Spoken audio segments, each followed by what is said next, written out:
course, I'll just break it on you. Air India has about 30 minutes ago now decided that make it compulsory for every pilot to be tested, regularly, and they're starting that from tomorrow, I believe. So that's just happened. That's one of the fallouts. I think this is something like an attempt to murder. How many hundreds of passengers on board, and you are taking risks because only for a fun to have some drugs? I think high time the pilots should be dragged to the court. Why would they at 4 o'clock in the evening then come out and say that this was clear air turbulence when they knew there were technical issues? Now, this is where I have a big issue with A, the government, B, the airline, and C, the regulator. Airbus, I think this is not the first incident of Airbus A320 coming up with so much of alarm. The 13 to 14 back-to-back alarm which we got, the similar we had got in Delta also. There are multiple airlines had reported a complaint.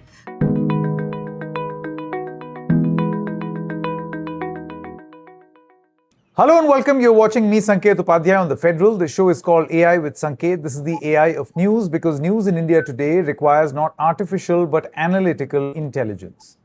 What a weird thing to read in a newspaper or to see on television news channels and social media. A pilot of a plane which was suspended, of course, all planes are suspended mid-air, but suddenly dropped very many feet. Passengers were up in the air, zero gravity, flying, and then they fell down with a thud. Many injured on a flight from Phuket to Delhi. And then later, upon investigation, it was found that the pilot was sleepy, drowsy, and high on marijuana. How can this be allowed? Why is this happening? And more importantly, where are the rules ensuring safety for the passengers? Anything could have happened. Anything. That is going to be the big question on the discussion today. I have with me two really eminent panelists who would be able to shed a lot of light on this subject. Dr. Sumit Sushilan is the chairman of Divine Air, and Sanjay Lazar, he's an aviation expert and CEO of Avialaz. Thank you very much to the two of you gentlemen. Sanjay, I want to begin with you first. Number one, it happens perhaps way too often with Air India, happens with others as well, but we hear it happening to Air India a lot. Is Air India sort of a controversy's child? I mean, for a pilot to be high on marijuana and to be allowed to fly, how was this even allowed in the first place? Your initial thoughts? Well, thank you for having me on your show, Sanket. And of course, welcome to Dr. Sushilan as well. Bizarre is one word. I just want to say bizarre. Not because of the incident that occurred, but it's bizarre to even consider that a flying professional would be, I won't say stoned, but under the influence of a substitute, of a drug. And it's unthinkable. It was unthinkable 40 years ago when I started flying, and it's unthinkable today. So I want to condemn that in the strongest possible terms, regardless of what he did later to bring the aircraft under control or flying it into Delhi, safely landing it. That's all par for the course. Let's look at conduct unbecoming of a professional. If this was the United States, he would have been arrested and jailed. Let's be clear. This is because a US federal law permits that. In India, we follow ICAO norms, so slightly lax. How was this happening? Because the mandatory drug testing is not mandatory, so to speak. It is at the point of recruitment, first interview, or if you're joining a flying school, training school, everybody does it once and then it's random. The DGCA's own rules say 10% of the sample must be tested. Now, of course, I'll just break it on you. Air India has about 30 minutes ago now decided that make it compulsory for every pilot to be tested, regularly, and they're starting that from tomorrow, I believe. So that's just happened. That's one of the fallouts. So this is how the test is now. The flight was obviously coming from Phuket to Delhi to India. So typically there would have been no narcotics test or psychotropic substance test unless there was an incident which happened in this case. there's also only just a breathalyzer for alcohol because you're returning from there. So this procedure comes under the car, F series, that's 5, section 5. That that is how the system is. And unfortunate for Air India, because they've had one after the other, instances happening to them. We go back to the 171, and then they've had the Sindoor Pakistani airspace being closed, Iranian airspace. So lots of cascading series of problems that they've had. I don't know if they've not been able to address them properly. If you go back in the last 4 years, I find that sadly, the airline has had a difficulty in dealing with the government and the bureaucracy. And surprising, because they come from a lineage that is from the government PSU sector. Of course, having removed all the PSU people, you're now facing, maybe an alien's situation. Because if you read in terms of fines that were levied on Air India, highest record fines in the last 3 4 years. No other airline has done that. The infractions also number one, and this two major incidents. This is an accident, actually, not an incident, because there are crew who are injured and seriously, in hospital. There were passengers injured. So, uh, it's a tough one, really. And I feel sad because, Air India is such a great company, great airline. The Tatas are great guys. I hope that, this Rahu Kalam that they're under, they come out of it. Do a big havan. I keep saying that. Yeah. I Sanket, mean, Havan and all is fine, but no Havan can substitute rules, about Dr. that. Sushilan, your views. Your opening comments first. If I, so this is the incident. Like I think it's nothing new for me to know about the pilot smoking or like having a marijuana on board, because I think every Air Indian who had worked with Air India, we know what the Air India pilots do in cockpit, and they are very much aware that BA positive we will get only when we are having alcohol. But if you are having a marijuana, it will remain in the blood and no one can test it, because every day you can't have a blood test for all the pilots. That's not possible, and pilots are aware about this thing. And I think this should be made mandatory for every pilot, especially for Indian skies, to, because we know what is the new drugs going on in the market nowadays.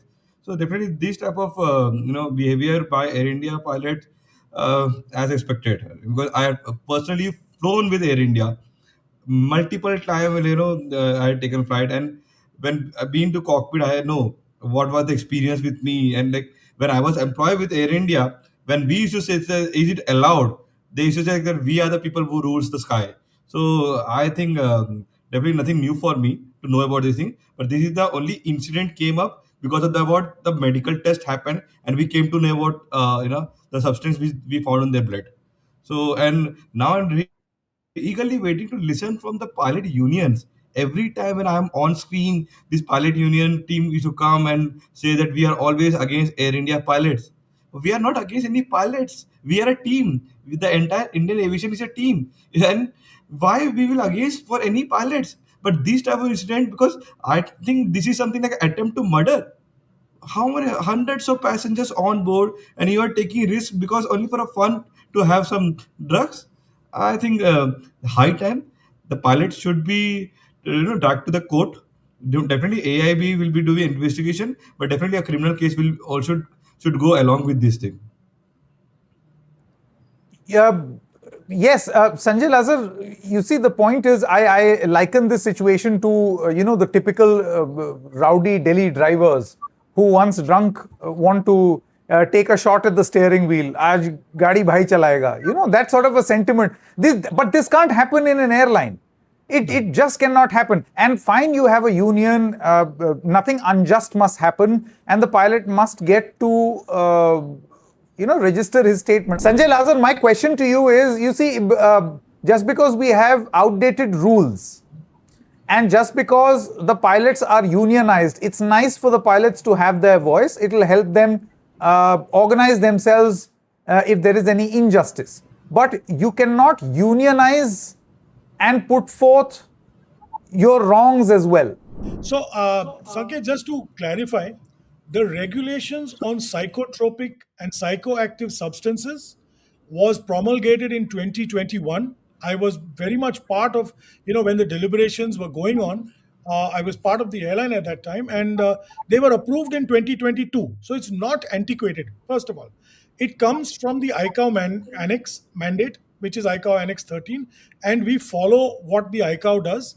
The DGCA, in fact, I'd say the rule is a little better than what other countries do have. Air India, on the other hand, has used the rule and actually put in place no second chance. So Air India actually terminates you if you're found positive, period. Whereas the DGCA rule says it's two strikes and out. In psychoactive, psychotropic substances, you do the first time you get caught, you do rehabilitation, 3 months on ground, you go for medical treatment, reactivation, and the panel will then decide if you're good enough to come back or not. On the second instance, your license is suspended for 3 years, and you go through rehabilitation for 3 years, and then if you're good enough, you come back. On the third instance, your license is cancelled. Now, Air India, on the other hand, I mean, I've got their document and it says very clearly, they have set out a 25-page document, incidentally, on this subject, and it's dated 2 years ago, where it explains every facet. It warns pilots and crew and engineers, if you imbibe this recreational drug, this is how long it will stay in your blood, this is how long it will stay in your urine, this is how long it will stay in your hair follicles. If you imbibe this, this is what the test will be, first test. This is how the second test is conducted with the DGCA. This is what the result will be. In Air India, our policy is termination, period. So that is already on record. But where both the DGCA and Air India have not, and all other airlines have not, because when the proposal came to being, it said that pre flight testing will follow shortly. Now, that shortly has been 4 years. Uh, Pre flight testing is a very long, tedious process, because it would mean that every pilot going on flight has to be tested before, the result has to come before. Now, you've seen that there are two tests. The first test is, I mean, I'm sure both of you remember when we had COVID some years ago. We did, COVID tests became mandatory by most countries. All pilots and cabin crew had to do COVID testing. I've done it before you reach, before you go on a flight. So we had to come 2 days before the flight to do that COVID test. So the crew used to get that 2 days off before the test. Then they came out with a quick test, the rapid testing, if you remember. So what they do in the first test of urine for psychoactive, psychotropic, is by the same method. It's called an ELISA method, immunoassay. I'm not a doctor, but I'm just really telling you what I've read up and what I know. That gives you a result between 6 to 12 hours after you take it. Okay, latest by 24 hours. The second test from the same sample, they take an A sample and a B sample.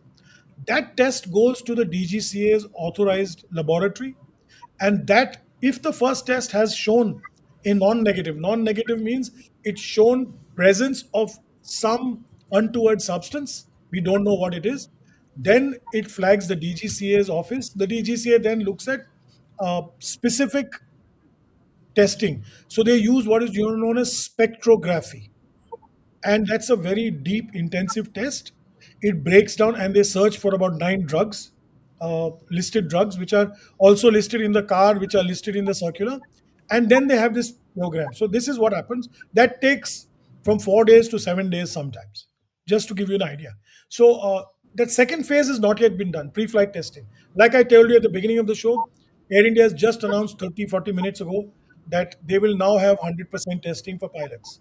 So that's one good step that's happened, albeit a little too late. The other thing I believe here is, of course, alcohol, we know, is tested pre flight 100% for cabin crew and pilots, and post flight from international flights 100%. So everybody landing in from a foreign country does the test. So that has more or less eradicated that problem. This is a problem that they need to tackle, and very quickly. My point is on two things. One is, before I get to the passenger aspect, I would like to make this, the lack of transparency, honesty, integrity in the system, not only from the pilot who was, you know, uh, played truant and did something criminal. And I do believe there should criminal action should flow, or some penal action, very harsh, should flow from this. But also, very interesting, Sanket. The reports are all across the internet.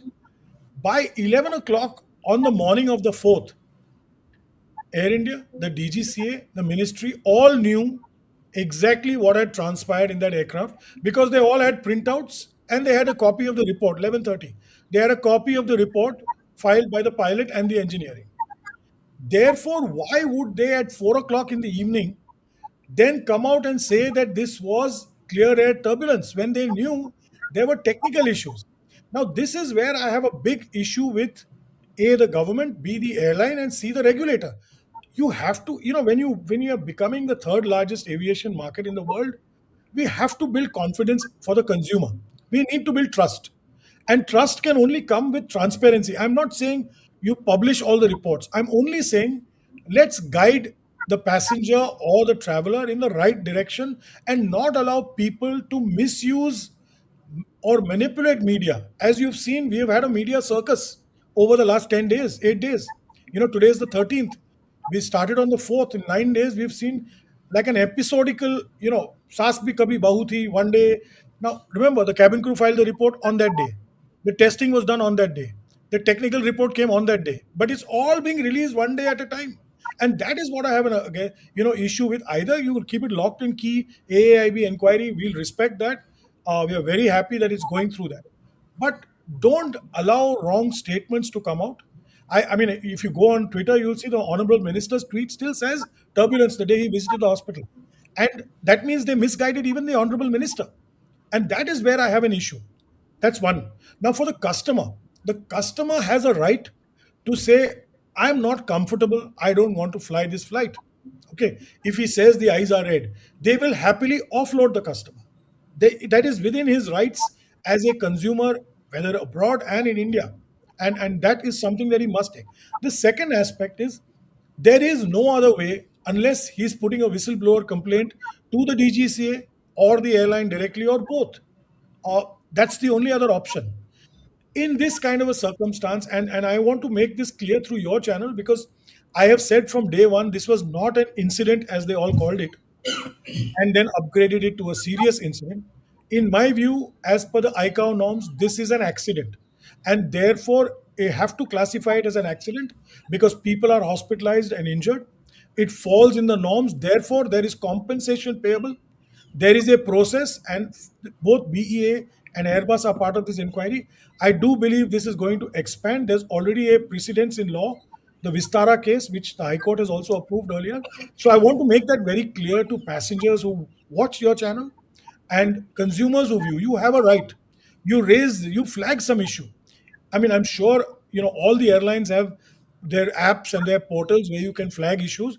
You tweet to the DGCA or you write to the DGCA or you call up and say, I'm not comfortable going on this flight. This guy looks drunk, whatever, or I'm not happy. You have that right. They'll take your bags off and let you go. So that's what I want to say. I do believe that there is a requirement of the government, the honorable ministry, and the regulator to bring confidence back to the traveler. It's shaken very badly, and this is not something that we are looking like the laughing stock. I'm telling you, I've had international channels call me, from America and Europe, and they cannot believe this has happened. Remember, this is the first case of pilots under drugs being caught uh, in the world. So it's a very serious benchmark case. So we've established a lot of benchmarks in the last 15, 18 months. We had the first Boeing 787 crash, tragic as it was. We had Dreamliner. We have that inquiry going on with NTSB and Boeing. We have now BAA and Airbus joining another inquiry. And we've had, the Indigo catastrophe. We've had so much. It's not funny. So I wouldn't want to be an airline person or in the regulator's shoes. It's a tough time to be in aviation right now. Thank you. Dr. Sushilan, you see, one aspect is the pilot high on marijuana. The other aspect is that the co-pilot of Air India's flight A320neo aircraft from Phuket to New Delhi, he forced the aircraft to drop several hundred feet following a series of technical glitches that indicated that the aircraft was about to stall. And the standard recovery procedure is that you give it a thud in the air and then get it going again. So, do you think that while we are all concentrating on the pilot being high on marijuana, this aspect should also be investigated as to what was that technical failure which happened midair to this aircraft. Yeah, I think this is a two different aspect now to go for a investigation. Definitely, pilot is in error. We know this thing, and now completely because of the doctors, which we found positive. And same as for Airbus, I think this is not the first incident of Airbus A320 coming up with so much of alarm. The 13 to 14 back-to-back alarm which we got, the similar we had got in Delta also. There are multiple airlines had reported a complaint, and I think the Airbus safety team is completely, supporting the AIB investigation, and the tests are going on this aircraft also. But I think somewhere there's a question on Air India also. We know the Air India or every airline is in short of pilots, and somewhere about the management, pilots are keeping pressure. Sometimes even the pilots blackmail airline, okay, because of they know that there's a shortage. So sometimes airlines rostering pull them up when they report sick also. Most of the time I had seen when the pilot is reporting sick, as because of the shortage of pilots, rostering team and the management try to pull them for the flight, which is not safe.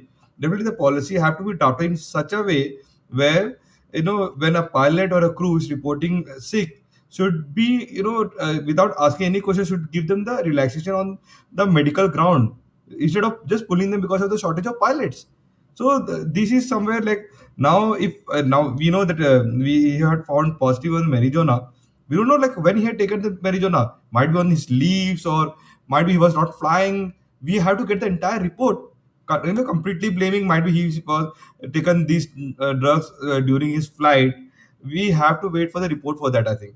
And regarding Airbus, it is one of the safest aircraft. Airbus is alarming, like, getting some sensors like 12 or 13 is definitely a very alarming situation, because one or two we do understand. In while flying, one or two, if we're getting alarm, we try to land nearby and go for our SOP. But 13 back to back, I think the pilot, before taking the aircraft, they always go for a go around to check the aircraft for interior and exterior side, that how safe is the aircraft when they're taking the handover of the aircraft from the engineering team. That time also they always check all this report about the sensor, like that, as we heard, the de-icing on the right engine was alarmed.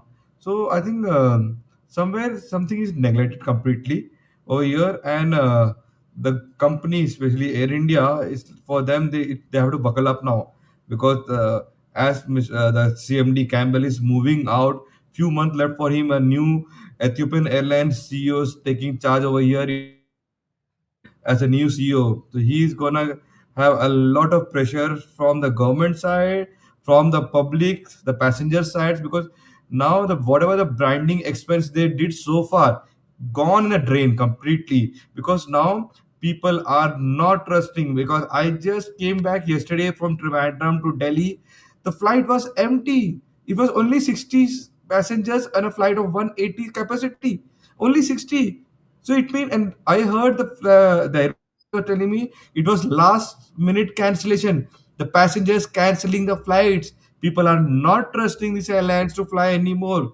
So I think, this is for me personally. If I think I am a regular passenger, I regularly fly. For me, for the safety of my friends, my family, I ask them, hold on for a while, because this is not the right time to fly now. Let's all the airlines, Indian Airlines, to keep a double check on the safety side and to take off again. All right, Sanjay Lazar as well as Dr. Sushilan, thank you so much for your time and explaining this issue in great detail. Thank you.